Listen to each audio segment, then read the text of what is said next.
Hello everyone, welcome to my channel study studio. ये बेटा class 8 वसंत, ये देखिए क्लास 8 वसंत भाग 3, इसका चैप्टर नंबर 2 बस की यात्रा। एंड राइटर है हरिशंकर परसाई। कल बताया था इसका हरिशंकर परसाई इसके राइटर है। और कल हमने इसको अच्छे से रीड किया था, कल वाली वीडियो में उसका अच्छे से एक्सप्लेनेशन बहुत अच्छे से करवा रखा है, तो आप उस पीछे वाली वीडियो को देख सकते हैं जिन्होंने नहीं देखा। और आज हम इसके करवाएंगे question answer, MCQ question answer and जो ये अभ्यास में क्वेश्चन आंसर आते हैं ना एनसीईआरटी बुक में, वो। तो क्वेश्चन नंबर 1 देखिए, मैंने एक तो वर्ड मीनिंग है पीछे बेटा, इसके वर्ड मीनिंग भी देख लिया करो। देखो, निर्मित मीन्स होता है, सबसे फर्स्ट में है निर्मित मीन्स होता है कारण, साधन, ठीक है। गोता होता है डुबकी लगाना, ये तो सब बच्चों को पता होगा, गोता लगाना, डुबकी लगाना पानी में। और इत्तेफाक होता है संयोग, इत्तेफाक मतलब संयोग से, ठीक है। और बियावान होता है जंगल। और अंत्येष्टि होता है मृतक कर्म दाह कर्म, यानी कि जब वो बस आया था ना उसमें कि इस बियावान जंगल में अगर इसे अगर मर जाए तो मृतक हो जाए तो इसकी अंत्येष्टि यहीं करनी होगी। प्रयाण होता है प्रस्थान या मरना। और बेताबी होता है बेचैनी, बेताबी मीन्स बेचैनी। ये तो है इसके वर्ड मीनिंग। अब हम इसके क्वेश्चन आंसर करवाएंगे। क्वेश्चन नंबर 5 तक ये ज़्यादा इंपॉर्टेंट है, बाकी ऐसे ये अनुमानों वाले प्रश्न और ये क्वेश्चन तो खैर नहीं आते, बाकी कोई और भी मुझे इंपॉर्टेंट लगा तो करवाएंगे। और एमसीक्यू करवाएंगे, इसके एमसीक्यू आते हैं, ठीक है बेटा। तो इसका क्वेश्चन नंबर 1 देखिए, मैंने उस कंपनी के हिस्सेदार की तरफ पहली बार श्रद्धा भाव से देखा। कब देखा था उसने? जब बस के टायर पंचर हो गया था, तब उसने कंपनी के हिस्सेदार की तरफ श्रद्धा भाव से देखा लेखक ने। और लेखक के मन में हिस्सेदार साहब के लिए श्रद्धा क्यों जाग गई? क्योंकि उन्होंने, देखो चैप्टर के अकॉर्डिंग क्या आया था, जब उसने हिस्सेदार की तरफ देखा, कंपनी के हिस्सेदार की तरफ देखा, तो उसको है ना बहुत ही श्रद्धा उत्पन्न हुई कि इसने, देखो क्या, एक टायर, इसको पता था टायर इतना कमज़ोर है, पंचर हो सकता है, तो इसने अपनी जान की बाजी लगा दी।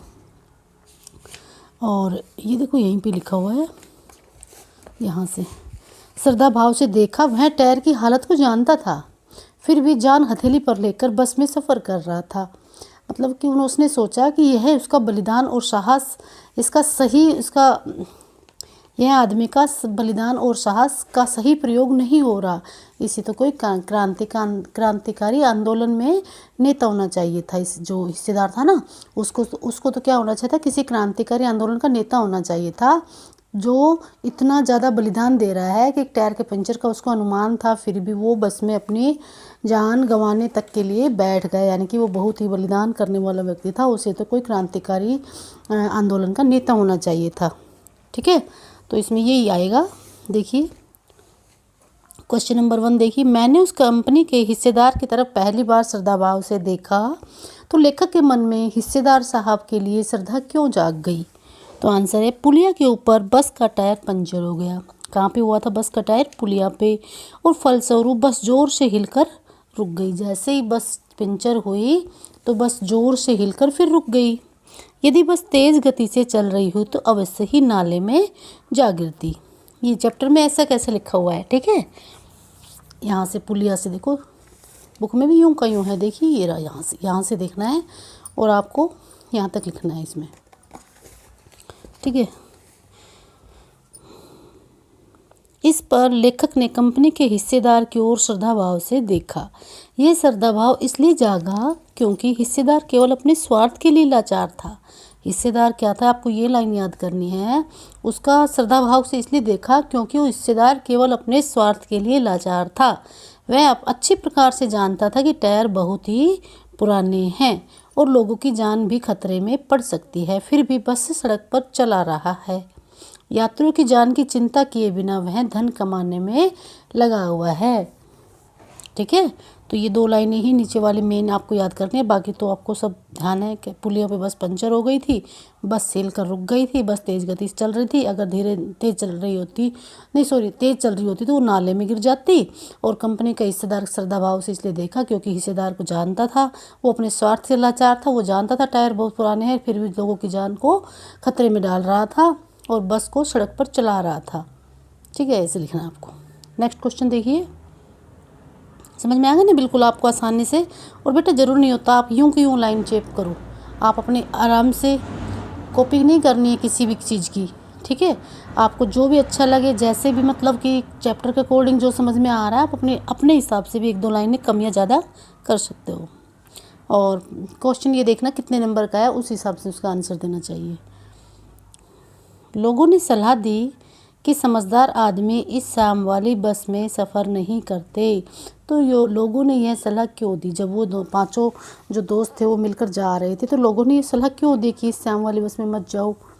ठीक है, तो ऐसे सलाह लोगों ने क्यों दी? समझदार लोगों ने लेखक और उसके मित्रों को शाम वाली बस में सफ़र न करने की सलाह इसलिए दी कि यह बस बहुत पुरानी है।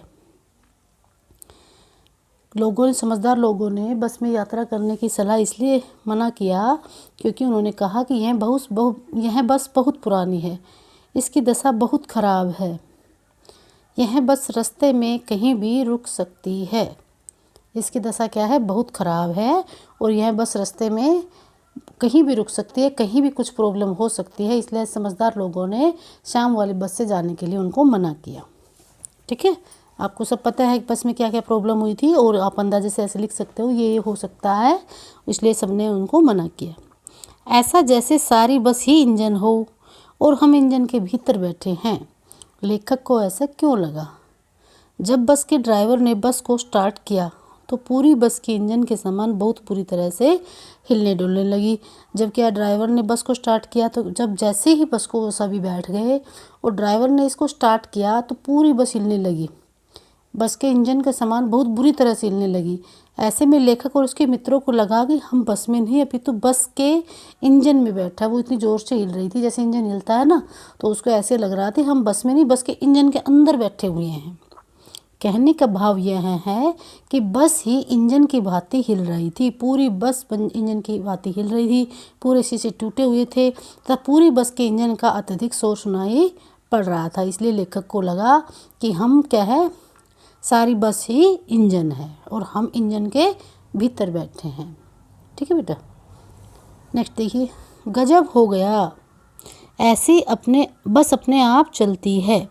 लेखक को यह सुनकर हैरानी क्यों हुई? तो देखो, जब उससे पूछा था कि क्या ये बस चलेगी, तो उसने कहा था कि हाँ ये बस अपने आप चलती है। जो उसका जो हिस्सेदार था ना, उसने कहा था। जब लेखक बस में आकर बैठा तो बस की खस्ता हालत को देखकर विश्वास नहीं हुआ कि वह बस सफ़र तय कर सकेगी।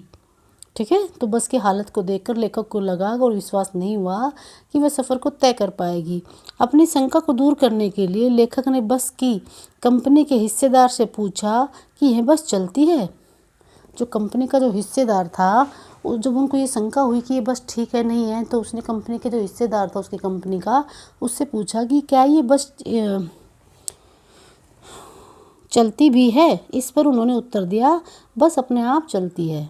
ये शब्द सुनकर लेखक बहुत ही हैरान हो गया था। ठीक है बेटा, क्या हुआ था? यह शब्द सुनकर लेखक बहुत ही हैरान हो गया था। क्वेश्चन नंबर 5 देखिए, मैं हर पेड़ को अपना दुश्मन समझ रहा था। जैसे जैसे बस चल रही थी, पेड़ आ रहे थे, तो वो जो प्रकृति का जो नज़ारा था वो बहुत ही सुंदर था, बहुत ही लुभावना था। बट क्या है कि उसको बस इतनी बुरी तरह से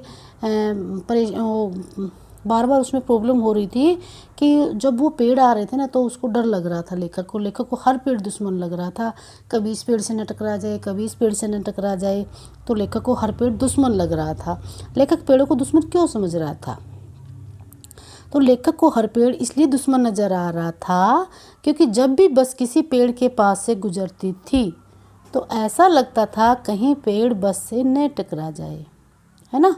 बस की दशा बहुत ख़राब थी, उसका पुर्जा पुर्जा हिल रहा था, जिस कारण हर समय डर लगा रहता था और यही कारण है कि पेड़ भी लेखक को दुश्मन से प्रतीत हो रहे थे। उसका पुर्जा पुर्जा हिल रहा था और लेखक को बहुत डर लग रहा था, जिस कारण हर समय उसे डर लग रहा था। और लेखक यही कारण है कि लेखक को हर पेड़ दुश्मन नज़र आ रहा था, कहीं इस पेड़ से हमारे बस ना टकरा जाए, क्योंकि बस की हालत बहुत ही खस्ता थी, बहुत ही ख़राब थी, जर्जर अवस्था में थी। ठीक है, क्वेश्चन यही इम्पोर्टेंट है। बाकी है शॉर्ट क्वेश्चन। शॉर्ट क्वेश्चन में हम क्या करेंगे, शॉर्ट क्वेश्चन देखिए बेटा। एक तो ये शॉर्ट क्वेश्चन में आप ज़रा टिक लगाया करो कि कौन कौन से आपको आते हैं, ताकि आपको ये पता चल जाए कितना आपको चैप्टर समझ में आया है। अगर क्वेश्चन जैसे कि कितने हैं इसमें, 16 क्वेश्चन हैं, अगर आपको 12, 13, 14 आ गए हैं खुद से, तो आप मतलब आपको पूरा चैप्टर समझ में आ गया है। क्योंकि एक दो क्वेश्चन तो ऐसे भी होते हैं जो थोड़े चैप्टर से बिल्कुल चैप्टर में अच्छे से आंसर नहीं समझ में आता। ठीक है, देखो क्वेश्चन नंबर 1 देखिए। तो आप एक बार अपना ये टाइप से टेस्ट होता है, टेस्ट टाइप देख लिया करो, आपको कितना समझ में आया चैप्टर। तो टिक करेंगे, ईमानदारी से करेंगे, सभी बच्चे टिक करते जाना। बस की यात्रा पाठ के लेखक सबसे पहले हमने ये लिखवाया था नोटबुक में, हरिशंकर परसाई। कौन सा है, हरिशंकर परसाई। देखो कितने बच्चों को याद था। जिन्होंने लिख कर देखा होगा उनको तो 100% याद होगा, जिन्होंने लिख कर नहीं देखा उनको याद नहीं होगा। ठीक है, कितने मित्रों ने, ये भी मैंने उसी समय बता दिया था, 5 मित्र थे उसके। और लेखक और उसके मित्रों ने कहाँ के लिए बस पकड़ी थी, कहाँ के लिए, सतना के लिए बस पकड़ी थी। उन्होंने कहाँ के लिए बस पकड़ी थी, सतना के लिए, याद कर लेना ये। और लोगों ने लेखक और उसके मित्रों को कौन सी बस में न जाने की सलाह दी। तो समझदार लोगों ने क्या कहा कि शाम वाली बस से नहीं जाने की उन्होंने सलाह दी। लेखक ने व्यंग में पुरानी बस को किसके योग्य बताया है। व्यंग में पूजा के योग्य, बेचने के योग्य, दिखावे के योग्य, पुरस्कार के। तो लेखक ने व्यंग में इस बस को, पुरानी बस को पूजा के योग्य बताया। ये पूजनीय है, बहुत वृद्ध है तो पूजा के योग्य है। कौन सी बस अपने आप चलती है, वयोवृद्ध बस है, वो अपने आप चलती है। ये किसने कहा था, ये उन कंपनी का जो हिस्सेदार था ना, उसने कहा था ये शब्द। बस की यात्रा पाठ निम्न में से कौन सी विधा है। तो ये भी क्वेश्चन बनता है, निबंध है या कहानी है या कविता है या व्यंग है। तो ये पूरी एक बस के ऊपर व्यंग है, तो क्या है ये, कौन सी विधा है, व्यंग है।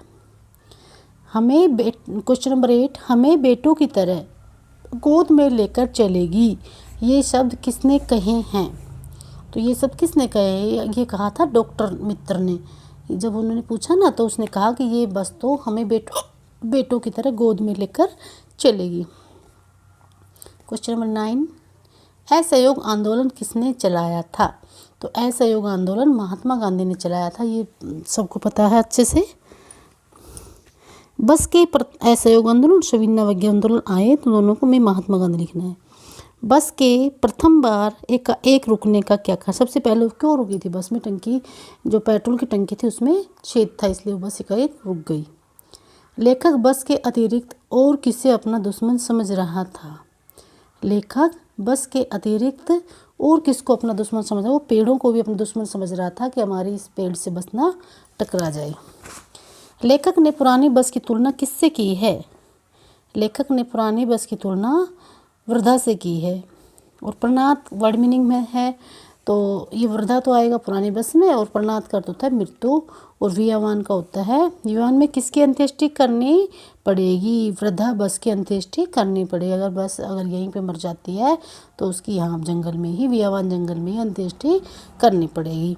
कहाँ पहुँचकर बस का टायर फिस हो गया, कहाँ पर, पुलिया पर चढ़ते ही बस का टायर फिस हो गया था, है ना। लेखक ने कहाँ पहुँचने की उम्मीद छोड़ दी थी।